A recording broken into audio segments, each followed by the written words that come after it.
Jokowi itu baik, kenapa dibiarkan hari ini anak bangsa bertikai hanya gara-gara 1 lembar ijazah? Tanya ke Roy Suryo, Bu. Sebentar Pak, seharusnya ya sebagai seorang negarawan, hal yang simpel bisa dilakukan oleh Bapak Jokowi. Ambil saja ijazahnya, dilihatkan di depan publik, ini ijazah saya, silakan untuk diteliti oleh ahli-ahli forensik. Tidak harus memenjarakan anak-anak bangsa yang hari ini akibatnya apa? Antara yang pro dengan Pak Jokowi, antara kita yang pengen tahu keabsahan dan kesahan ijazah itu, berantem, bertikai anak bangsa, terpecah belah anak bangsa hari ini gara-gara hanya selembar ijazah yang Pak Jokowi hari ini pun belum siap untuk melihatkan ijazahnya itu di depan publik. Loh, di Polda kan udah, Bu. Di Polda kan udah, Bu. Ini ijazah saya. Silakan kalau ahli-ahli forensik ingin mengujinya, kesahannya, selesaikan. Kalau ada kemarin. Waalaikumsalam warahmatullahi wabarakatuh. Perkenalkan, saya Bunda Mary dari Lampung. Oke. Dan ya, terima kasih. Sini, Bu, boleh. Dan saya sebenarnya satu kampung dengan Bapak Susno Duaji. Oke, atau di sini Bu, naik ke sini nggak apa Bu? Oke. Oh gitu, baik. Nah, iya. Jadi ini wong Kito semua nih ya. Bang Kodari, Pak Susno, siapa lagi? Iya. Prof Leli. Wah, dari Yang wong Kito pertama tadi dibahas ya terkait dengan GMKR. Gerakan merebut kedaulatan rakyat. Gerakan merebut kedaulatan Ibu anggotanya rakyat. atau ibu pesertanya? Saya salah satu undangan. Undangan? Ya, Ibu tadi siapa saya sebenarnya hadir. kok diundang? Saya aktif di Ormas Gerakan Dakwah Badan Kontak Majelis Taklim dan sering juga menyampaikan aspirasi bersama kawan-kawan ketika ada penyampaian aspirasi. Oke. Tadi kan Ya. menyebut GMKR tadi. Ya, GMKR tadi saya menangkap agak sedikit di apa ya? Diarahkan seolah-olah itu akan ada gerakan makar. Oke. Tidak, Pak. Jadi Bapak nggak hadir tadi. Jadi GMKR itu adalah Tadi ya, tadi ya. tadi Oke. saya hadir di sana. Ada videonya, Bu. Nanti saya putar ya videonya. Sebentar. Boleh dikirim kalau. Gerakan merebut kembali Kirim. kedaulatan rakyat ya. Di mana itu adalah berupa pembahasan terkait politik, ekonomi, hukum, sumber daya alam dan kedaulatan wilayah dari tangan oligarki. Itu Pak. Ya. Jadi jangan seakan-akan mau dibelokkan ke gerakan makar gitu. Nah, itu yang pertama. Sebentar. Itu yang pertama. Tadi juga Pak Kodari kan bicara terkait dengan ada 5 juta hektar Lahan sawit ilegal. sampai 9 juta hektar ya. Itu tidak dikuasai oleh pemerintah.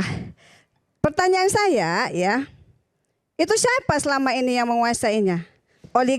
Oligarkikah? Penguasa yang sedang berkuasa pada hari itu kah? Kemudian pemimpinnya selama ini berbagai macam perusahaan dan kebun sawit, Bu. Mulai dari yang besar sampai yang kecil. iya, hari ini di zaman Bapak Prabowo itu baru mau diambil alih. Sedangkan pertanyaan kami sudah berapa lama itu dikuasai oleh oligarki atau penguasa sebelumnya? Dan adakah tanggung jawab daripada pemerintah sebelumnya sehingga tanah seluas itu yang seharusnya diperuntukkan untuk kesejahteraan rakyat Indonesia tetapi dipegang oleh hanya seseorang yang entah itu siapa. Dan kenapa juga ditutup-tutupin? Bilang aja ini dikuasai oleh siapa? Di masa kepemimpinan siapa? Apakah penguasa pada hari itu menerima fee dari orang yang memegang tanah itu selama itu? Ya. Yang terakhir, yang iyalah, kami ini rakyat sedang susah, ya. Oke. Kalau tadi juga dikatakan banyak ya, bantuan tadi disampaikan juga kepada masyarakat PKH dan sebelumnya. Tetapi berbanding kebalik dengan apa yang disampaikan oleh Kang Ubed. Kenyataannya di masyarakat, karena saya bersentuhan langsung dengan masyarakat ya. Yang ada itu hari ini ada efisiensi anggaran yang berakibat hampir 16.000 di kabupaten saya saja ada penonaktifkan BPJS dan sekaligus secara tidak langsung PKH-nya juga dinonaktifkan. Itu yang terjadi Kabupaten sebenarnya. mana? Kabupaten Lampung Utara. Oke. Nah, yang terakhir. Maaf ya, saya ingin tadi karena ada disampaikan, apakah Bapak Jokowi itu baik? Tadi dijawab ya. Ya sangat baik Bu. Sangat baik ya. Begini. Luar biasa, presiden luar biasa. Siap. Tetapi di satu sisi ya, kalau Pak Jokowi itu baik, kenapa dibiarkan hari ini anak bangsa bertikai? Hanya gara-gara satu lembar ijazah. Tanya ke Roy Suryo Bu. Sebentar Pak, seharusnya ya sebagai seorang negarawan, hal yang simpel bisa dilakukan oleh Bapak Jokowi. Ambil saja ijazahnya, dilihatkan di depan publik, ini ijazah saya, silakan untuk diteliti oleh ahli-ahli forensik. Tidak harus memenjarakan anak-anak bangsa yang hari ini akibatnya apa? Antara yang pro dengan Pak Jokowi, antara kita yang pengen tahu keabsahan dan kesahan ijazah itu, berantem, bertikai anak bangsa, terpecah belah anak bangsa hari ini gara-gara hanya selembar ijazah yang Pak Jokowi hari ini pun belum siap untuk melihatkan ijazahnya itu di depan publik. Loh, di Polda kan udah Bu. Di Polda kan udah Bu. Ini ijazah saya. Silakan kalau ahli-ahli forensik ingin mengujinya, kesahannya. Selesaikan. Kalau ada kemarin misalkan, kalau memang seorang negarawan ya, tidak akan membiarkan kemarin Ustadz Gus Nur, kemudian Bambang Tri dipenjarakan, ya kan? Lah Bu, kalau orang ada memfitnah calon-calon lagi yang akan dipenjarakan gara-gara selembar ijazah. Ya kalau nuduh Padahal memfitnah. hal yang simpel yang bisa dilakukan oleh Bapak Jokowi adalah memperlihatkan ijazahnya. Ya Terima orasi, kasih kesempatan orasi Bu. Bunda Mary. Iya, Oke. Mas Aiman, saya coba putar silakan. videonya dulu ya. Untuk Video tadi. yang saya katakan mengarah ke makar, mau menjatuhkan seorang wapres. Ini video loh, video yang acara tadi siang. Ya. Supaya Ibu juga katanya hadir. Saya Bu, sini putar dulu. aja nih. Dengar ya. Ketiga, menuntut semua politisi, pejabat, aparat, dan tokoh untuk berhenti menjadi pelindung dan kaki tangan oligarki.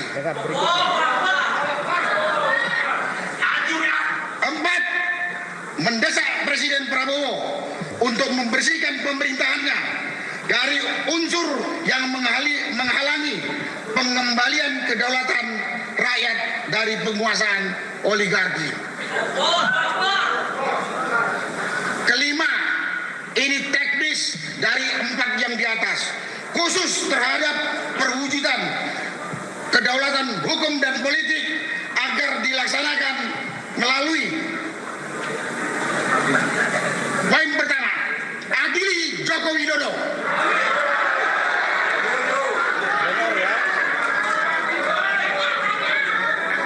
Dua, makzulkan Gibran.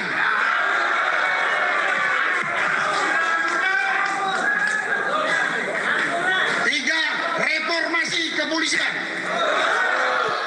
Itu udah sebagian kecil aja. Jadi maksudkan Gibran itu menurut Ibu apa? Memaksulkan wakil presiden yang sah. Itu mengarah, bisa kita debat, interpretasi untuk menjatuhkan seorang wakil presiden itu bukan masuk ke ranah-ranah untuk kudeta atau menjatuhkan wakil presiden yang sah. Itu yang perlu, jangan membangun disharmoni bangsa hari ini, di mana pemerintahan Prabowo Gibran sedang guyup-guyupnya melaksanakan program asta cita mereka. Jadi jangan membuat publik ini serba kacau Bu. Jadi itu yang saya maksud. Jadi silakan interpretasi, mau menjatuhkan wakil presiden itu apa persepsi Ibu? Ya. Ini banyak banget tuntutannya. Itu 3 aja tadi yang saya bunyikan. Jawab Bu, biar saya ngomong juga dikit. Bu, mau jawab Bu? Sini Bu, naik aja Bu, nggak Bu? Ya, ya silakan. Sekarang begini Pak, ya. Itu tadi yang bicara, itu bukan saya. Iya, bukan Ibu. Iya kan? Bukan Ibu memang. Ini Ya. kelompok gerakan apalah itu. Saya nggak tahu, tapi itu yang saya mau katakan. Jangan kita membuat disharmoni ya. Setelah keluar dari rumah Pak Presiden Prabowo, lalu kemudian di luar, di sini ada Pak Said Didu juga di dalam pertemuan ini kan. Lalu kemudian adalah pidatonya, sangat lengkap pidato ini. Hanya kan nggak mungkin saya paparkan di sini dan itu sangat viral hari ini ya. Bahkan pertemuan Pak Repli Harun juga ngomong kami memberi deadline Oktober itu ya. Ada deadline juga Oktober Bang itu. Repli Harun tadi nggak hadir. Wakil Presiden harus gimana caranya supaya Gibran ini bisa dimaksulkan. Kan itu semua langkah-langkah itu yang bukan satu kejadian. Saya bilang kita bebas membangun diplomasi, membangun kritisasi ya. Tetapi ada batas-batas yang harus memberi pendidikan politik dan hukum kepada warga negara, kepada adik-adik mahasiswa. Mana yang batas-batas yang bisa kita berikan sebagai bagian dari anak bangsa, mana yang rambu-rambu nggak boleh kita Pak, langgar itu ada sebagai satu proses, sistem. Pak. Tidak ada asap kalau tidak ada api, Pak. Ya silakan Kalau Ibu berinterpretasi.